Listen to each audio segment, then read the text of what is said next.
In our last video about GDPR, we touched on the basics of GDPR certification and the corresponding penalties for non-compliance. Today, we're diving even deeper and exploring GDPR fines in depth, what they are, how much they can cost you, and towards the end of the video, we'll talk about how your company can avoid GDPR fines using Sprinto. If you want to learn more about GDPR, SOC 2, HIPAA, and other compliances, and understand how compliance impacts your business, click that subscribe button and hit that notification bell below to stay updated. In the tech world, GDPR fines are seen as things of legend. Companies sometimes just follow GDPR guidelines to say that they're compliant to their customers and partners, but operate under the assumption that they're never actually going to get penalized. But that is dangerous thinking, because unlike other laws where there's usually a single central supervisory authority, with GDPR, each member state has its own supervisory authority that's responsible for enforcing GDPR compliance within their country. 27 member states means that there's 27 different public bodies that can investigate GDPR violations, impose fines and sanctions, and order companies to take corrective actions. Not to mention the European Data Protection Board, a body that's established to ensure that GDPR is applied consistently and constantly across the region. The effectiveness of the system is hard to understate. Since its implementation in May 2018, there have been over 1,800 GDPR fines handed out. That's almost one every single day. And here's the kicker. GDPR fines aren't just limited to EU citizens or companies.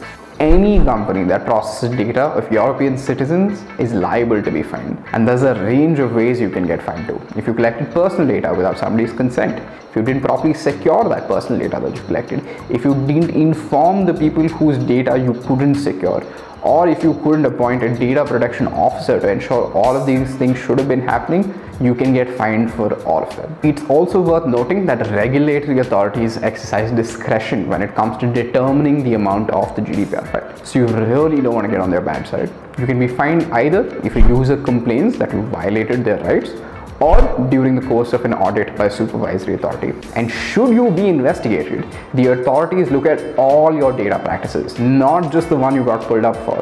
The final GDPR fine are determined based on factors such as nature, gravity, and duration of the violation, the number of individuals affected, what kind of data was affected, and whether your organization had been previously fined for similar violations. So, how do GDPR fines work? There's two tiers of GDPR fines, Tier 1 and Tier 2. Tier 1 fines are for the smaller violations. If you didn't keep appropriate records of your data processing activities, for example, if you didn't appoint a DPO, if you failed to notify the right authorities about the data breach within the right time frame, if you didn't implement the right controls, all of that stuff gets you fined under Tier 1. And so how much do you get fined for these smaller violations? Up to 10 million euros or 2% of your annual global turnover, whichever is higher. It is worth noting that traditionally Tier 1 violations are often met with warnings and reprimands before fines are imposed. For example, not appointing a DPO doesn't necessarily mean you're putting personal data at risk. It just means you're in non-compliance with the formal requirements of GDPR as a law.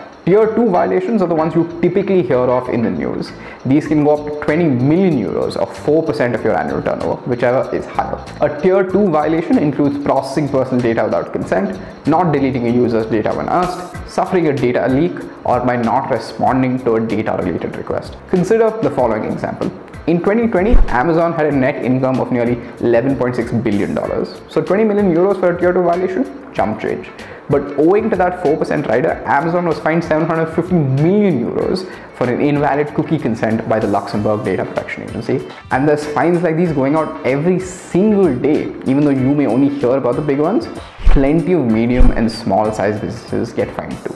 So, how should you go about avoiding GDPR fines? The traditional manual and paperwork-oriented approach to GDPR often compounds the violations we mentioned above. Sprinto helps companies become GDPR compliant by digitizing and automating the compliance process, allowing companies not just to get GDPR compliant, but ensuring they stay compliant too. Companies just like yours that get GDPR compliant with Sprinto save up to 80% of their time, effort, and cost during the compliance process. Learn more by visiting sprinto.com or by booking a demo with our GDPR experts from the link below. If you found this video useful, remember to like and subscribe, or even share the video with somebody that you know would find it useful too. And as always, if you have any questions, feel free to leave them in the comment section below. We'll get back to you as soon as possible.